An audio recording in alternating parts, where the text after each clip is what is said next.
All right, Shalom. First and foremost, want to give all praises, glory, and honor unto Yahweh, Bahashem, Yahweh Shai, Bahashem, Rakakwadash. Double honors to the apostles and the elders of Great Millstone who rule well. Peace and salutations to the hopeful elect. And yeah, man, just want to do a quick video. Lord willing, it's edifying, straight to the point, going into the word meditate and how it's in the scriptures and how we can apply it to our life right now. Because lately, that's what I'm doing a lot of, man.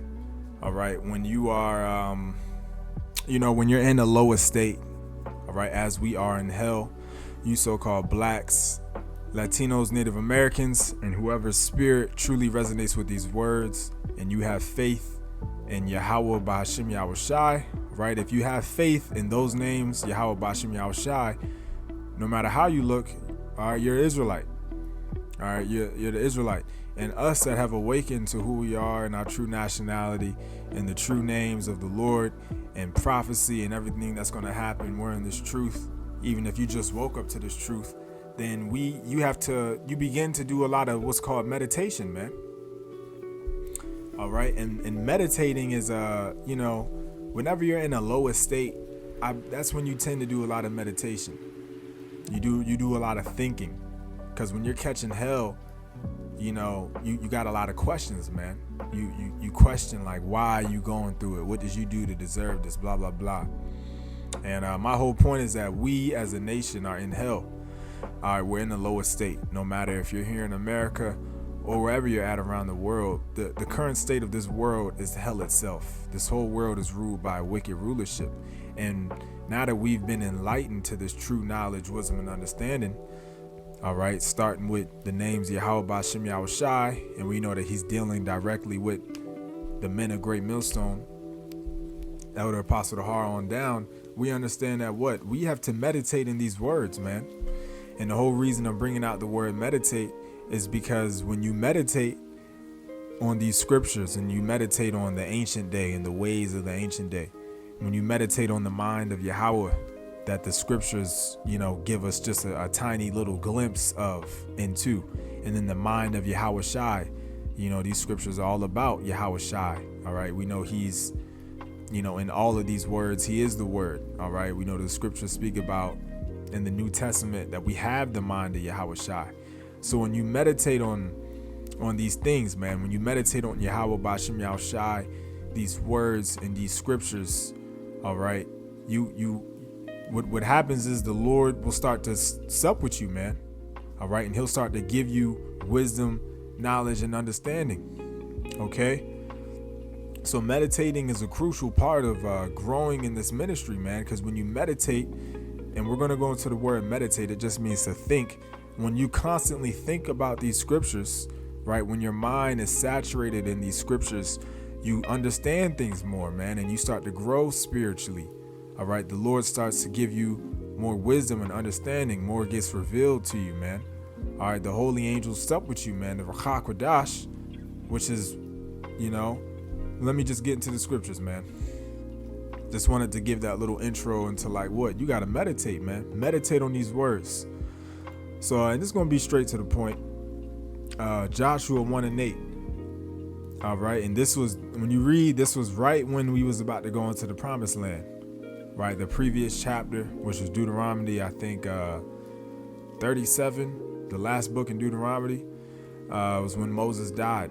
Moses died, and this was right when he pretty much passed the baton of leadership to Joshua, and we just got out of the 40 years of wilderness, and we're about to go into the promised land. And this is what the Lord was saying to Joshua when you read up, This is Joshua 1:8. And remember, this is what the Lord was saying to Joshua, man. Verse 1, Joshua 1:1 says, "Now after the death of Moses, the servant of the Lord, it came to pass that the Lord spake unto Joshua, the son of Nun, Moses' minister." And that word minister means servant, which we're going to go into that word as well. But it says, spoke unto Moses' minister, saying. So this is the Lord. This is the word of the Lord, man. All right. Speaking to Joshua. Verse 8, is the point. It says, this book of the law shall not depart out of thy mouth, but thou shalt meditate therein day and night, that thou mayest observe to do according to all that is written therein. For then thou shalt make thy way prosperous, and then shalt thou have good success. And for me personally, this is one of the scriptures that I read for the first, years ago when I read it for the first time, and I never forgot it. It just stuck with me because you watch, growing up as an Israelite, what are we naturally attracted to, man? You're attracted to superpowers and stuff, man. I know I was. I can speak for a lot of us growing up watching Marvel, DC, anime, movies dealing with the supernatural and superpowers, martial artists, where the Most High is a power of war. He's a man of war. I think Exodus 15:3. And you look at, that's why we love watching martial arts movies, Bruce Lee, IP Man, blah, blah, blah. But the point is that whenever you watch these type of movies, the really strong people in these worlds of superpowers, the really strong people, the really wise martial artists, with the gray beards and all that.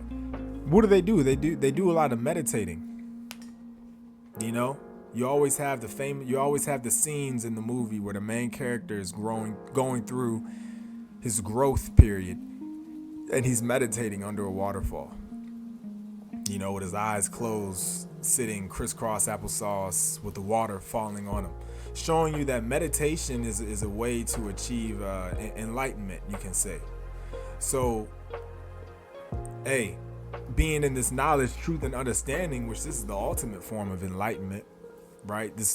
A lot of people in this world talk about higher consciousness and whatever. Well, this is the highest form of thought you can be in, which is to have this truth, all right?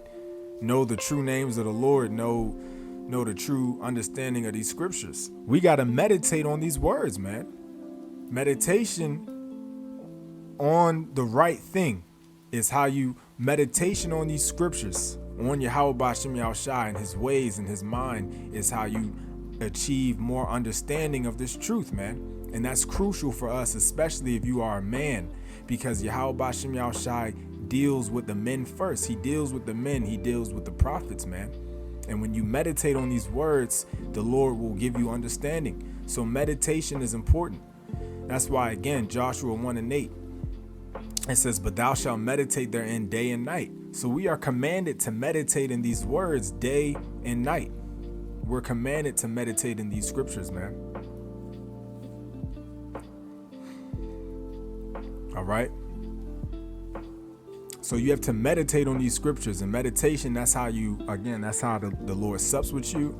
That's how he sees that you want more wisdom. All right. And when you meditate, when you think about these words, and let's go into that word meditate real quick.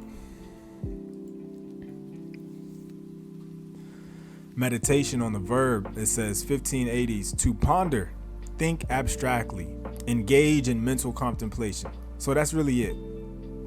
All right, it says take appropriate measures to plan in the mind, to employ the mind in thought or contemplation.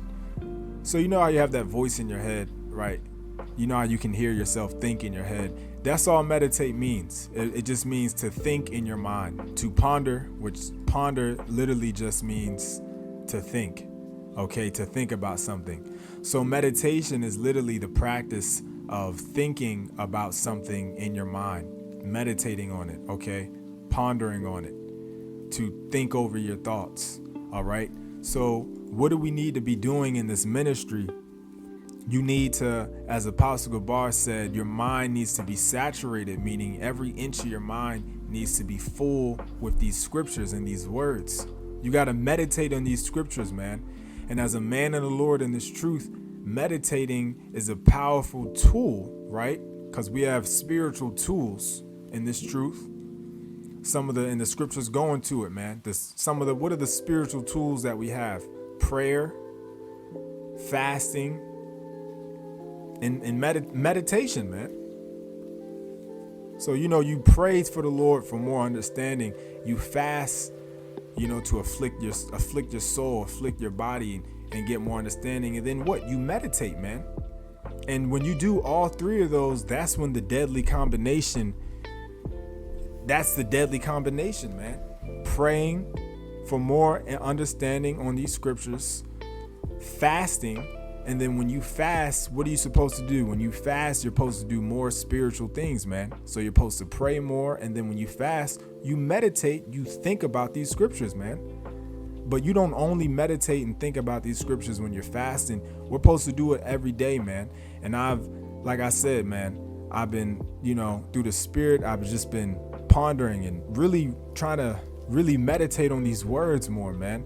And it's crazy how when you just think about these scriptures, all right, when you commit your mind to it, when you just go over everything you know in your head, you start going through, the history in your mind, right? And to meditate just means to think about, man. You don't need to be under a waterfall, sitting crisscross applesauce meditating. No, you can meditate while you're driving to work. You can meditate while you're on the toilet, using the bathroom, while you're brushing your teeth, while you're cooking food. And it's crazy how when you actually commit your mind to think about these scriptures, man, you start to realize that Yahweh B'Shem Yahushai, through the Ruach HaKodesh, the Holy Spirit, starts to give you more understanding on things, man. So meditation, the whole point of this video is that meditation is a strong spiritual tool that we can use to receive more wisdom and understanding. And then what do you pair it with? Of course, prayer and fasting. All right. Let me get this real quick. James 1, what was that? 5, James 1 and 5, it says, if any of you lack wisdom, let him ask of the Most High, that giveth to all men liberally, and upbraideth not, and it shall be given him. Okay? So it said, if any of you lack wisdom, you ask the Most High. And how do you ask the Lord? Through prayer, which the word pray means to beg. So you beg to the Lord when you pray. You pray to Yahweh B'Shem Yahushai to give you more wisdom, to give you more understanding. For what purpose? To help you overcome a trial he's putting you through, right? To try to understand maybe something that happened to you in the past, and maybe help understand why it happened. You pray to the Lord for more wisdom so that you can think spiritually at all times. You can win against the carnal mind. But praying, you don't just pray to the Lord and then do nothing. No, our spiritual tools work synonymous. They work hand in hand with physical actions, man. Just like the scriptures say that faith without works is dead. Faith is a spiritual thing. Faith is another tool that we have. But behind the faith, you have to put in actual work. You got to do this work. You believe. Now you got to go outside. You got to make videos. You got to push camp, right? But it's the same thing with prayer. You pray to Yahweh B'Shem Yahushai for wisdom. That don't mean that you're just going to wake up one day and all of a sudden you just became this all-knowing, all-understanding being. You just wake up one day and you just understand everything. No, you pray to the Lord and then you put action behind it, man. And the action that we can put behind wisdom, when you pray to Yahweh B'Shem Yahushai for wisdom and understanding, the action that you can put behind that is meditating, man. Meditating and reading these scriptures. Read the scriptures and then you ponder on these scriptures, man. So meditating is a powerful tool, man. Literally, you can put on some soothing music, waterfall music, or type in meditating music on YouTube. You put that in and then just think about these scriptures, man. Think about your life. Meditate, ponder in your mind, speak to yourself in your head. Pray to Yahweh B'Shem Yahushai for wisdom. And then what is the action that you put behind that, man? Is literally you think about these scriptures, man, in your head. You got to meditate on these words, man. And the scriptures talk about meditation. We already went into it on Joshua. But what else does it say? What else does it say if I can find it really fast? Isaiah 33 and 18. It says, thine heart shall meditate terror. Where is the scribe? Where is the receiver? Where is he that counted the towers? So what is your heart? Lab, right? Which means your mind. And we already went into how the word meditate goes into thinking in your mind, okay? To plan in the mind, to ponder, mental contemplation. So meditation directly has to do with thinking in your mind. Well, guess what? We just read that your mind, Isaiah 33:18, thine heart, or what? Your mind shall meditate terror. You see? So meditation is all throughout the scriptures.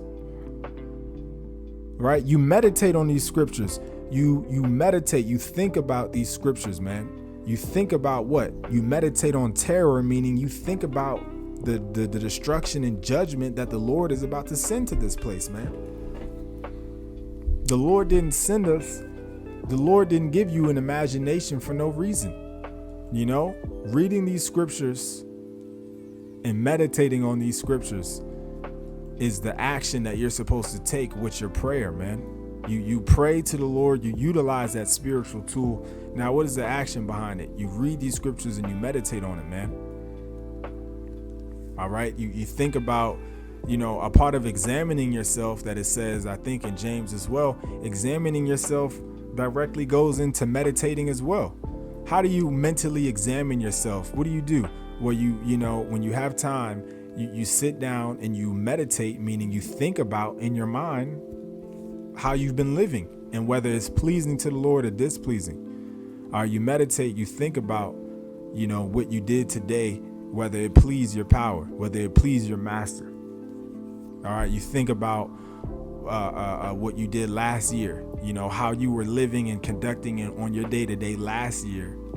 And what are the positive changes through the spirit that you've made this year? All right. And what are the positive changes that you can make moving forward? Okay. You meditate on these scriptures, man. Psalms 119:15. I will meditate in thy precepts and have respect unto thy ways. You see, so King David was meditating, man, thinking about these scriptures and these precepts. Scriptures say that King David was a man after the Most High's own mind, his own heart, meaning his mind. So King David thought about Yahweh's mind a lot, meaning like, what I'm saying? We know we can't understand the Most High's mind fully. No one can understand everything he knows. His mind is infinite. I was reading the saying the other day. It said, infinity has no beginning and it has no end. So you can't understand. And, the Most High's mind is infinite, man. But we can understand what he's revealed to us, man, which are what? Found in these scriptures. So King David said, what? I will meditate in thy precepts, meaning these words, meaning you're supposed to ponder and think about these words, man. All right. Now this word for meditate here in Psalms 119:15, it says shayach. All right. Shayacha. It says shayach, and it says to put forth, to meditate, to speak, to ponder. You see? So it's showing you that meditation just means to think. All right. To put forth thoughts. In the Strong's definition, it says to ponder. Again, so it's showing you that you're supposed to ponder in these precepts. And meditation is a powerful tool, because when you meditate, man, and when you understand what it means for the Lord to deal with you, man, and what does it mean for the Lord to deal with you? It means that what? Literally, angels minister to you, man. Angels don't minister to these 2/3 to these heathens. Holy right hand angels literally are the ones that give us understanding, man. Because I remember Apostle Gabar made a video years ago going deeper into what the Ruach HaKodesh truly is, how it's that group of angels, that ministers and serves the prophets, man, and serves the hopeful elect. So when you meditate and you think about these words, the Ruach HaKodesh, which is that group of angels, and literally, and when you pray, when you fast, the holy angels will literally sup with you more, man. They will give you more understanding, more insight. They'll serve you, man. And it makes you think about when Yahweh Shai fasted for 40 days, I believe the scripture said angels started ministering to him. All right.